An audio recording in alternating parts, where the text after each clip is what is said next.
মানুষদেরকে খাওয়ানো হচ্ছে। হযরত ওমর রাদিয়াল্লাহু তাআলা বললেন, তোমরা তথ্য দাও তো দেখি কি ভেজাল। গোয়েন্দা সংস্থার রিপোর্টের ভিত্তিতে তিনি পাইলেন যে দুধের মধ্যে পানি মিশিয়ে জনগণকে ধোঁকা দেওয়া হচ্ছে। বলেন তো, দুধের মধ্যে পানি মেশানোর প্রচলন আছে না নাই? আপনাদের এই অঞ্চলে নাই, কিন্তু বহু অঞ্চলে আছে। কথা বলেন, দুধ 2 লিটার, কিন্তু পানি মিশিয়ে এটা বানায় কত? 4 লিটার বানায়। তো আল্লাহর দেওয়া নিয়ামত, আপনার 4 লিটার বানানোর অধিকারটা কে দিল? এটা প্রতারণা নয় কি? ওমর রাদিয়াল্লাহু তাআলা জানতে পারলেন যে তার শাসনামলে কিছু লোকেরা দুধের মধ্যে পানি মিশাচ্ছে। হযরত ওমর রাদিয়াল্লাহু তাআলা তিনি ঘোষণা করে দিলেন, আমার রাষ্ট্রের মধ্যে যদি কোনো ব্যক্তি যদি দুধের মধ্যে পানি মিশায়, তাহলে তার শাস্তি দেওয়া হবে, কঠিন শাস্তি, তাকে কঠিন শাস্তি কারাভোগ করতে হবে। এই ঘোষণা তার পুরো রাজ্যের মধ্যে, তার শাসিত এলাকার মধ্যে কথাটা জানায় দেওয়া হলো যে দুধের মধ্যে পানি মেশানো যাবে না। মানুষেরা ঘরে ঘরে আলোচনা করতে লাগলো, বাজারে বাজারে আলোচনা করতে লাগলো, প্রত্যেকের ঘরে ঘরে আলোচনা শুরু হয়ে গেল। খলিফা ওমর রাদিয়াল্লাহু তাআলা কোরআন নির্দেশনা দিয়েছেন, দুধের মধ্যে পানি মিশালে পরে তিনি অনেক কঠিন শাস্তি দিবেন, রাগান্বিত হবেন। অতএব কেউ দুধের মধ্যে যাতে পানি না মিশায়, সকলে সতর্ক হয়ে গেল দুধের মধ্যে পানি না মিশানোর জন্য।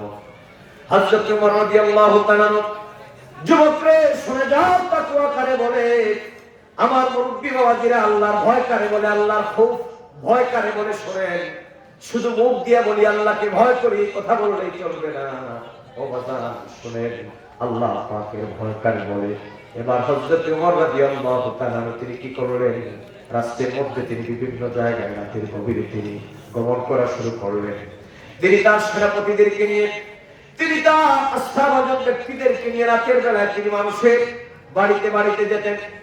তার রাষ্ট্রের মধ্যে কোন মানুষ না খায় আছে নাকি, কোন মানুষ অসুখ বিসুখে আছে নাকি, খাদ্যের জন্য খাবারের জন্য কষ্ট করতেছে নাকি, এইরকম কোন সমস্যা আছে নাকি তার রাষ্ট্রের মধ্যে তিনি খোঁজ খবর নিতেন।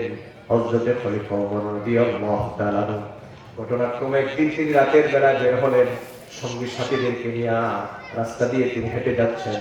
হঠাৎ করে তিনি একটা ঘর থেকে আওয়াজ শুনতে পেলেন, একজন বৃদ্ধ মহিলার কণ্ঠের আওয়াজ। মহিলাটা বলতেছে, তাড়াতাড়ি করো। কি করো? তাড়াতাড়ি করো। হযরত ওমর রাদিয়াল্লাহু তাআলা এই কথা শোনার পর একটু থমকে দাঁড়ালেন। প্রধান সেনাপতি বললেন, সেনাপতি রে, ব্যাপার কি শোনো তো দেখি, আওয়াজ শোনা যায়। একজন মহিলার কণ্ঠের আওয়াজ, তাড়াতাড়ি করো, ব্যাপারটা কি একটু দেখো তো দেখি, তুমি যাও, ব্যাপারটা একটু বুঝো, কি ব্যাপার, এই গভীর রাতে কিসের আওয়াজ শোনা যায়। এবার প্রধান সেনাপতি ওই ঘরের পাশে যখন তিনি গেলেন, যাওয়ার পরে শুনতে পেলেন ওই মহিলাটা যখন বলে তাড়াতাড়ি করো, বিপরীত দিক থেকে একটা যুবতী মেয়ের কণ্ঠের আওয়াজ শোনা যাচ্ছে, মা তুমি একটু থমকে দাঁড়াও, একটু অপেক্ষা করো গো মা, এত তাড়াতাড়ি করার কি প্রয়োজন আছে। এবার হযরত ওমর রাদিয়াল্লাহু তাআলার কাছে প্রধান সেনাপতি এসে বলতে লাগলেন, হুজুর, ঘরের মধ্যে শুধুমাত্র একজন মহিলার আওয়াজই শোনা যায় না, এই ঘরের মধ্যে একজন যুবতী মহিলার আওয়াজও শোনা যায়। কি বলে? হুজুর, কি যেন তাদের মধ্যে কনভারসেশন হচ্ছে, কথোপকথন হচ্ছে। হযরত ওমর রাদিয়াল্লাহু তাআলা রাষ্ট্রের প্রেসিডেন্ট, তিনি তো রাষ্ট্রের জিম্মাদার, তিনি তো মহান খলিফা। তিনি বললেন, তাহলে চলো আমরা সকলেই মিলে দেখি তার কোনো বিপদ আছে নাকি, কোনো সমস্যা আছে নাকি, আসো আমরা সকলেই মিলে দেখবো।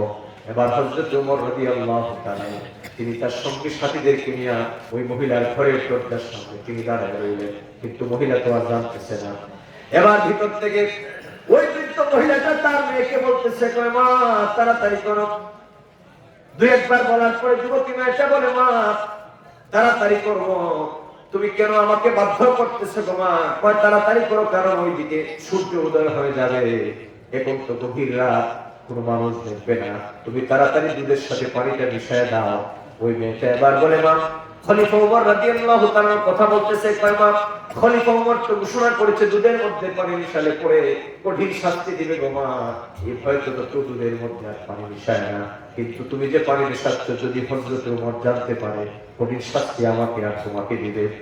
মা এবার বলতেছে, কয় মেরে শুনে রাত তো গভীর হয়ে গেছে, ও মা শুনে রাত, এখন তো রাত অনেক গভীর হয়ে গেছে, আমার মনে হয় খলিফা ওমর এই রাতে সজাগ থাকার কথা নয়, খলিফা ওমর আমার মনে হয় তিনি গভীর ঘুমে আছে।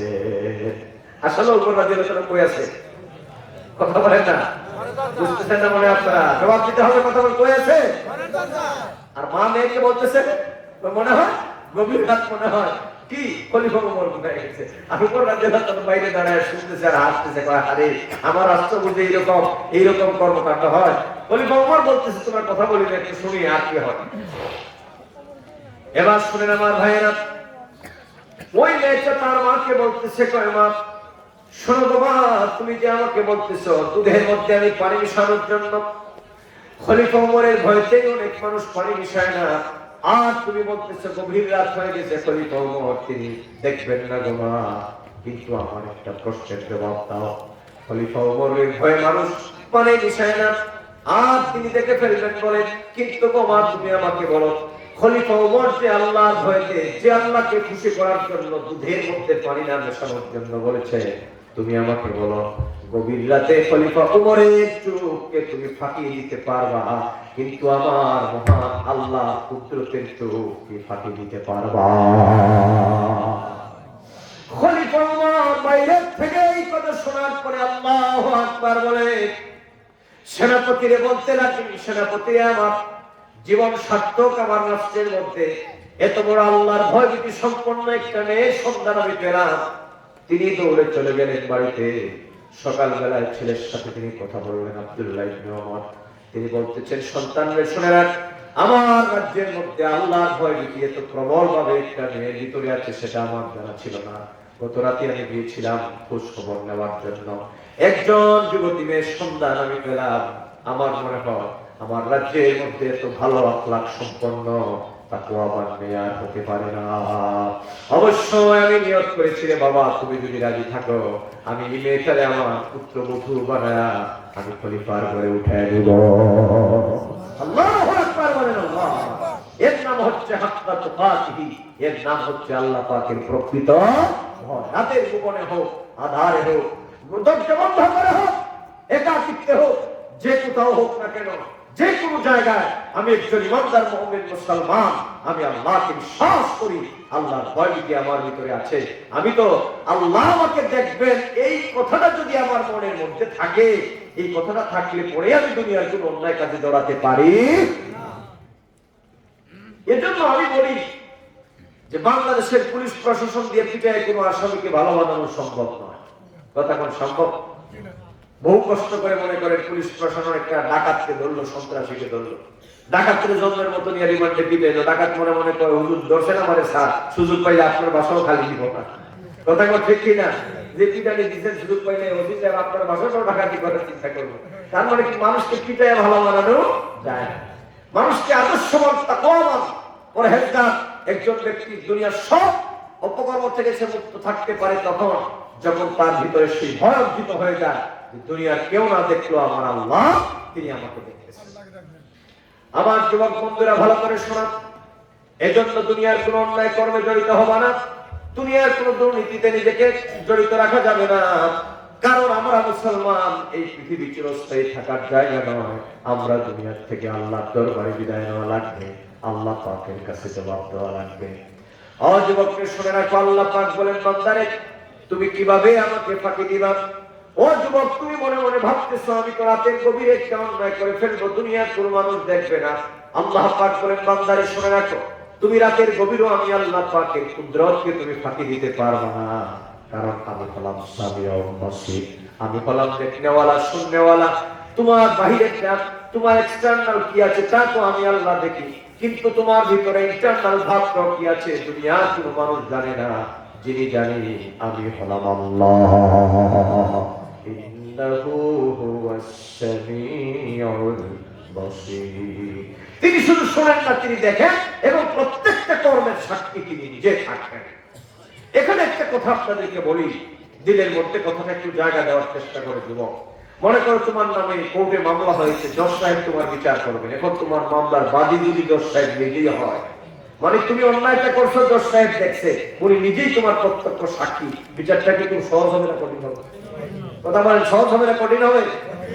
তাহলে রে যুবক, তুমি মনে মনে ভাবতেছ আমার মা দেখবে না, আমার বাবা দেখবে না, আমার ভাই দেখবে না, সমাজের লোকে দেখবে না, দুনিয়ার কোন মানুষ দেখবে না। মনে করো সমাজের মানুষ দেখলে পরে সমাজের মানুষগুলা তোমার সাক্ষী হবে। কিন্তু সমাজের মানুষকে ফাঁকি দিয়া, দেশের মানুষকে ফাঁকি দিয়া, তোমার মা বাবা পরিবার পরিজনকে ফাঁকি দিয়া যদি তুমি কোনো অন্যায় করো, অপরাধ করো, দুনিয়ার কোনো মানুষ না দেখলো, যিনি দেখবেন তার নাম কি? এই জন্য আল্লাহ পাক বলেন, বান্দা শুনে রাখো, মা ইয়াকুনু মিন নাজওয়া সালাসাতিন ইল্লা হুয়া রাবিউহুম। বান্দারে তোমরা তিনজনে মিলে যদি কোনো অন্যায় করো, অপরাধ করো, রে বান্দা, দুনিয়ার কোন মানুষ যদি দেখতে না পায়, তোমরা মনে মনে ভাবতেছো ও দুনিয়ার মানুষ কেউ তোমাদেরকে দেখবে না, তিনজন মিলে অপরাধ করতেছো। কিন্তু তোমরা মনে রাখবা, তোমরা তিনজন মিলে যে অন্যায় করতেছো, তোমাদের সাথে চতুর্থ নম্বর আমার কুদরত থাকে দেখি আমি আল্লাহ। দুইজন মিলে কোন অন্যায় করছো, ও বান্দা, দুইজন মিলে কোন অন্যায় অপরাধ করছো, রাতের গভীরে কেউ জানে না, সমাজের বিরুদ্ধে, রাষ্ট্রের বিরুদ্ধে, দেশের বিরুদ্ধে, ইসলামের বিরুদ্ধে, আল্লাহ এবং রাসূলের বিরুদ্ধে ষড়যন্ত্রে লিপ্ত হয়েছে, কেউ দেখতে পায় না। কিন্তু মনে রাখবা, তোমাদের সাথে তৃতীয় নম্বর থাকে আমি আল্লাহ। একজনে যদি কোনো অন্যায় করো, অপরাধ যদি করো, রাতের গভীরে ঘরের ভিতরে বসে তুমি মনে মনে ভাবতেছো কেউ তোমার অন্যায় দেখতে পায় না, বান্দারে তোমার সাথে দ্বিতীয় হিসাবে আমার কুদরত থাকে, সবকিছু জানতে পায় আমি আল্লাহ। আল্লাহু আকবার বলেন। আচ্ছা বলুন তো, এই একটা ভয় যদি আমাদের ভিতরে একবার যদি আমি জায়গা দিতে পারি যে আমার সব কর্ম আল্লাহ দেখতেছেন, আমার প্রত্যেকটা কাজই আল্লাহ দেখতেছেন, আল্লাহ থেকে তো আমি লুকানো সম্ভব? কথা বলেন, লুকানো সম্ভব? আচ্ছা, আল্লাহর দৃষ্টি, আল্লাহ সেমাত, আল্লাহর বসিরত থেকে আপনাকে আমাকে কি দূরে থাকা সম্ভব হবে? এমন কোন জায়গা আছে সুম্মা মাযাল্লাহ যে ওই জায়গায় গেলে আমার আল্লাহ দেখবেন? এমন কোন জায়গা আছে? তাহলে আমি আপনি কিভাবে অন্যায় অপরাধ কর্মে লিপ্ত হই? আমি আপনি কিভাবে দুনিয়াতে মানুষকে ঠকানোর চিন্তা করি? আমি আপনি কিভাবে মানুষের ইজ্জতের উপরে আঘাতের চিন্তা করি? কারণ তোমার দিলের ভিতরে কি চিন্তা করছো সবকিছু জানেন তিনি হচ্ছেন আমার আল্লাহ। এখানে আরেকটা কথা বলি, জীবনে কোনোদিন কোনো মানুষকে ঠকাবেন না, মানুষের ইজ্জতের উপর আঘাত দিবেন না, কারণ এই ক্ষতি আপনার যতদিন পর্যন্ত না হবে ততদিন পর্যন্ত আপনার মৃত্যু হবে না। কথা মনে রাখবেন, কোন মানুষের ইজ্জতে আঘাত দিবেন না, আর কোন মানুষকে ঠকাবেন না। যে মানুষ আপনার উপরে বিশ্বাস করে, এইরকম কোন মানুষকে আপনি ঠকাবেন না, এটা আল্লাহ বরদাস্ত করেন না।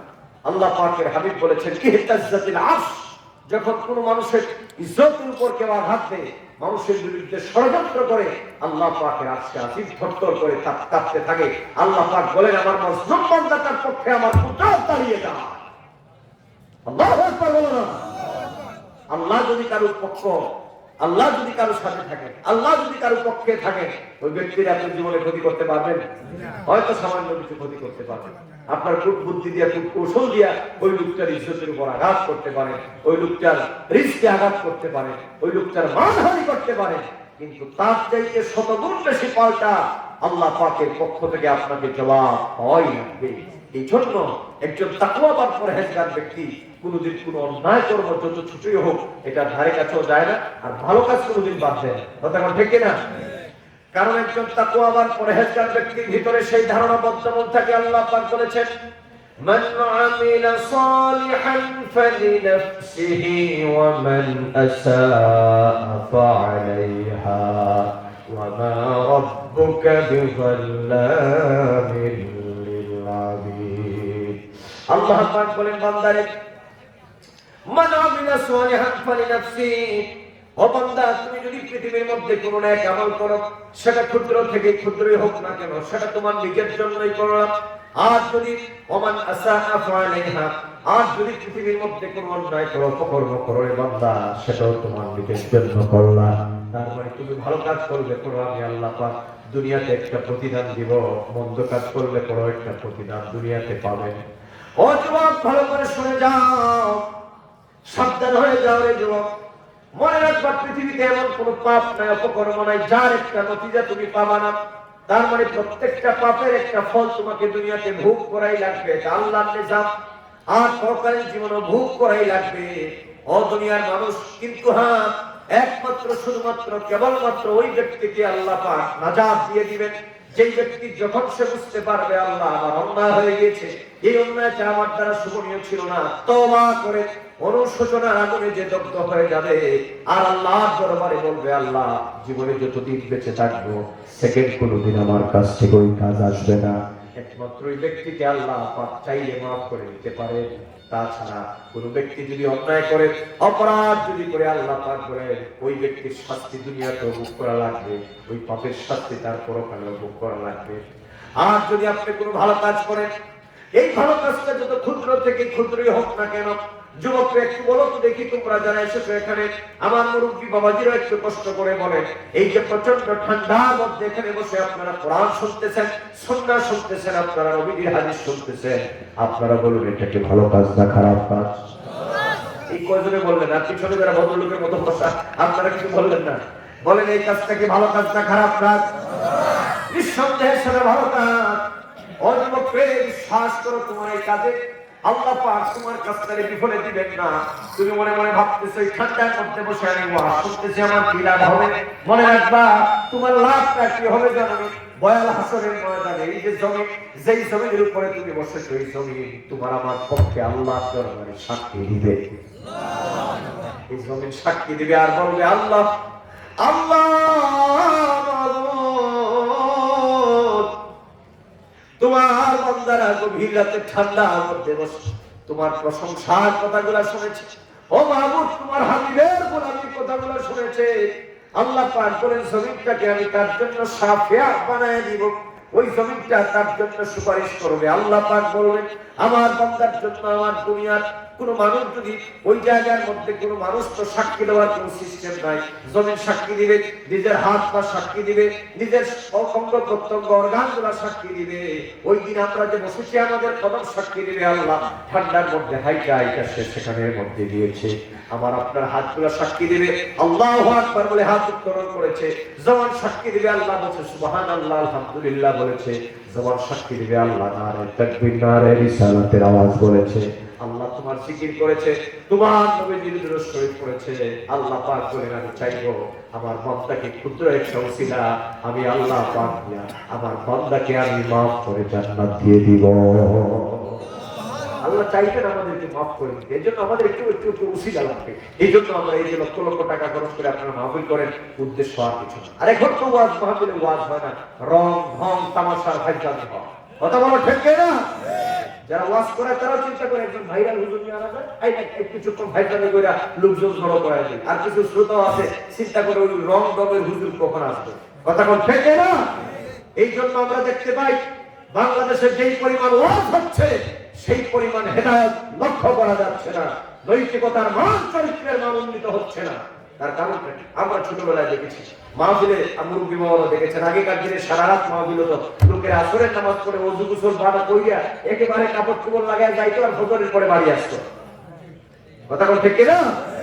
আর এখন তো পাড়ায় পাড়ায় মহল্লায় মাহফিল হয়, এখন আমরা চিন্তা করি ওই হুজুর কখন আসবে, ওই হুজুর কখন আসবে, আর রং রং কখন আমরা দেখবো। এরকম করলে কি সারা জীবন ওয়াজ শুনলে ফায়দা হবে? এই জন্য আমাদের নিয়তকে পরিশুদ্ধ করতে হবে যে আমরা বসেছি, আরে ভাই হাজার হাজার মানুষের কোনো দাম নাই যদি আমার আল্লাহর দরবারে কবুল না হয়, আর ইমানদার কয়েকজনেরই দাম আছে যদি আমার মালিক কবুল করে নেয়। কথা বল ঠিক না? এই জন্য আল্লাহর ভয় নিয়ে ভালো কাজ করবেন। কোনো এই যে মাহফিলগুলো হয় সমালোচনা করবেন না। অনেক লোকের আবার মাহফিল করে কি লাভ আছে না নাই এগুলো বলবেন না, পারলে সহযোগিতা করবেন, না পারলে বিরোধিতা করবেন না। কথা বল, যেহেতু এটা কি কাজ, ভালো কাজ। ইমাম ফখরুদ্দিন রাজি রাহমাতুল্লাহি আলাইহি বর্ণনা করেছেন, আল্লাহর কোন বান্দা যদি কোনো ব্যক্তিকে এক ঢুক পরিমাণ পানি পর্যন্ত পান করায়, মনে করেন কোন একজন মানুষ আপনার ঘরের মধ্যে গিয়েছে, ও বাসাকে মনে রাখবেন আপনার ঘরে যদি কোনো ব্যক্তি যায়, একজন ব্যক্তি যদি আপনার ঘরের মধ্যে যায়, ওই ব্যক্তিটাকে এক ঢুক পানিও যদি আপনি পান করান, আল্লাহ পাক জাল্লা জালালুহু ওয়া মানাবালুহু এই ঢুক পানি পান করানোর ফজিলত থেকে আল্লাহ পাক আপনাকে আমাকে দুনিয়া আখিরাতে বঞ্চিত করবেন না। এজন্য আল্লাহ পাক বলেছেন মান আমিলা সালিহান ফালিনাফসিহি, বান্দারে ভালো কাজ করলে পরে তোমার নিজের জন্যই করলা। আচ্ছা, এখানে আপনাদেরকে আস্তে আস্তে বলেন, আপনাদেরকে আরেকটা দুই তিনটা কথা বলে দিই। এখানে বয়াল হাসরের ময়দান যখন আয়াত হয়ে যাবে, আল্লাহ পাক উম্মতে মুহাম্মাদীকে চাইবেন ছোট্ট একটা ক্ষুদ্র একটা আমলের উসিলায় আল্লাহ মাফ করবেন। বরকর বলেন সুবহানাল্লাহ। এটা আল্লাহ ওয়াদা, আমার দয়াল নবীর সাথে। কথা কন, এটা আল্লাহর ওয়াদা। বলে এটা আল্লাহ কি? আরে বাবা একটু বলেন, আপনারা বেজান না খুশি? আল্লাহ আপনারা মাফ করে দিবে, আপনারা বেজান না খুশি? তো বলেন মারহাবা ইয়া রাসূলুল্লাহ। এই যে চাঁদের 26 তারিখ দিবাগত রাত একটা ঘটনা হয়েছে, ঘটনার নাম কি? তিনি সারা জীবন বর্ষ